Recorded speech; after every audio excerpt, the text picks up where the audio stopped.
Alors, strat de Rush B tout simplement, ça fera 4 strats en tout quand même. Il y a le déclic main A, le burning B qu'on connaît, le rush B et le control mid, sachant qu'en plus le control mid il y a plein de suites possibles.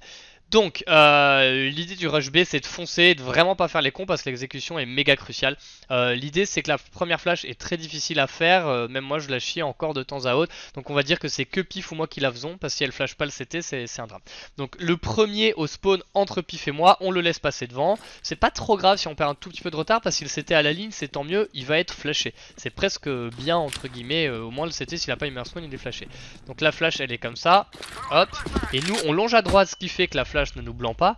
Par contre le CT qui a décalé la ligne, vous voyez le repère, là il est obligé d'être blanc. Même s'il a pas parfaitement la ligne, il se la prend. Donc, comme en général il y a un premier CT qui vient toujours loup, il va être blanc.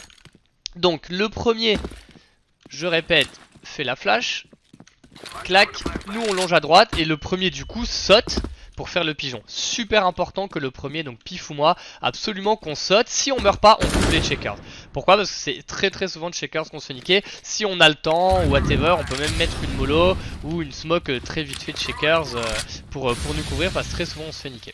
Et le deuxième dans le rush idéalement, alors évidemment si on tue le CT c'est beaucoup plus facile que si on le tue pas, le but c'est de tuer le premier CT. Si on voit qu'il galère, qu'il en chie, qu'il recule vers là, pas besoin de mettre une flash support, on le tue. Mais le deuxième si possible il met 7 flash support et on court. Au moins elle nous pète dans le dos, nous on n'est pas blanc et on recte tout. Voilà, donc évidemment pas du tout la peine de mettre les stuffs et tout. Le but c'est vraiment de courir et de pas s'arrêter. Là je veux pas voir des gens qui font oui mais machin. Non, tant pis on perd le round s'il y a une smoke, si on est blanc. Mais même si on est blanc, dites-vous qu'ils peuvent être blancs aussi, être dans la confusion. Parfois on est blanc mais la flash est un peu ratée, on est blanc qu'une seconde et le gars a pas le temps de faire plus d'un kill, on le règle derrière. Donc on fonce, ok. Le premier il met sa flash, il saute, il regarde Shakers, tous les autres déboulent. Hein, les autres ne sautent pas, hein, ils auront longé là, ils foncent tout droit. Et si on voit qu'il y a l'espace, on met la flash support, on prévient, et on fait comme ça. Voilà, si on les recte, même si on est 2v4, on peut tout à fait gagner le round. On essaye de planter pour checker avec les stuffs ici. Je conseille plutôt une mollo pour le Heaven parce que la smoke est facilement ratable, elle peut descendre. Donc voilà, on met ces stuffs, on essaye de planter pour le checker de cette façon, comme ça le city est sûr d'être tourné. Ok, parce que là du coup le CT pourra diffuse qu'en étant dans le coin. Et hop, on peut clicher le CT évidemment assez facilement avec cette ligne là.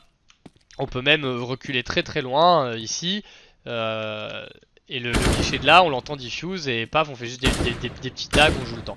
Ok, donc pas se désespérer si on est 2v4, 1v2, ça, même 1v3 bien évidemment, ça peut se faire hein, si on a bien planté et qu'on a gardé une mollo. Hop, on met la mollo sur la bombe. Et on attend, on gagne du temps et tout, ça peut se faire. Nous on perd des rounds plein de fois bêtement comme ça, on a le droit d'en mettre aussi. Voilà pour le rush.